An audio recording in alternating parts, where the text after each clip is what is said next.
Trump touts nuke strength as Tillerson urges calm on North Korea. Washington. President Donald Trump declared the U.S. nuclear arsenal far stronger and more powerful than ever before, even as his top diplomat was working to calm the North Korea crisis and insisting there wasn't any imminent threat. In a series of early morning tweets Wednesday, Trump reaffirmed his threat from a day earlier by reposting video of him warning that Pyongyang will be met with fire and fury like the world has never seen if it made more threats to the U.S. Then he said that his first order as president had been to renovate and modernize the U.S. nuclear arsenal. Hopefully we will never have to use this power. But there will never be a time that we are not the most powerful nation in the world. Trump tweeted. It wasn't immediately clear what evidence the president had, if any, to support his claim about the nuclear force. Trump did issue an executive order in his first days in office calling for a review to ensure the United States nuclear deterrent is modern, robust, flexible, resilient, ready and appropriately tailored for 21st century threats. The White House has not detailed any findings from that evaluation. A modernization effort started by former President Barack Obama is in the early stages, but the force is essentially unchanged from the way Trump inherited it on January 20th.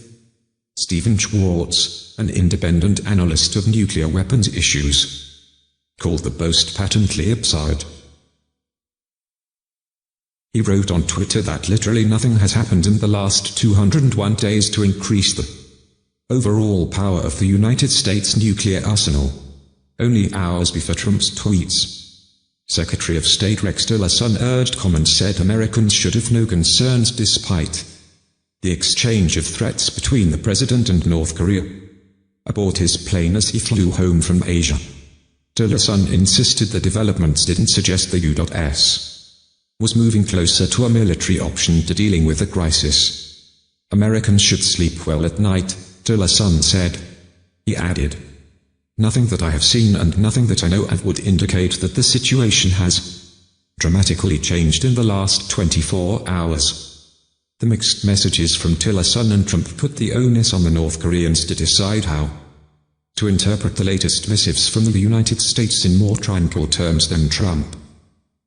Tillerson sought to explain the thinking behind Trump's warning. He said the president was trying to send a strong and clear message to North Korea's leader, so that there wouldn't be any miscalculation. What the president is doing is sending a strong message to North Korea in language that Kim Jong-un can understand, because he doesn't seem to understand diplomatic language. Tillerson said, "I think the president just wanted to be clear to the North Korean regime on the U.S. unquestionable ability to defend itself. He said the U.S. will defend itself and its allies." The comments put Tillerson once again in the role of translating the president's aggressive rhetoric into more diplomatic terms, and of working to minimize the chances of public panic. In fact, Tillerson argued that North Korea's escalating threats indicated it was feeling the pressure from a successful United States strategy. Tillerson spoke to reporters as he returned from Malaysia to Washington, stopping along the way in Guam. Hours earlier, North Korea's army had said in a statement it was exploring plans for attacking the tiny U.S. territory, which houses United States military bases and is a common refueling stop for U.S. government aircraft traversing the Pacific Ocean. Tillerson said he never considered rerouting his trip from Malaysia so as to avoid stopping in Guam, though he insisted there was no imminent threat. He noted that even if there were, the North Korean missile capability can point in many directions, so Guam is not the only place that would be under threat, though it's extremely unlikely the North would risk annihilation by preemptively attacking American citizens. The escalating rhetoric has heightened concern that a miscalculation could spiral out of control and lead to military conflict, a concern especially acute in Guam, residents of the territory said.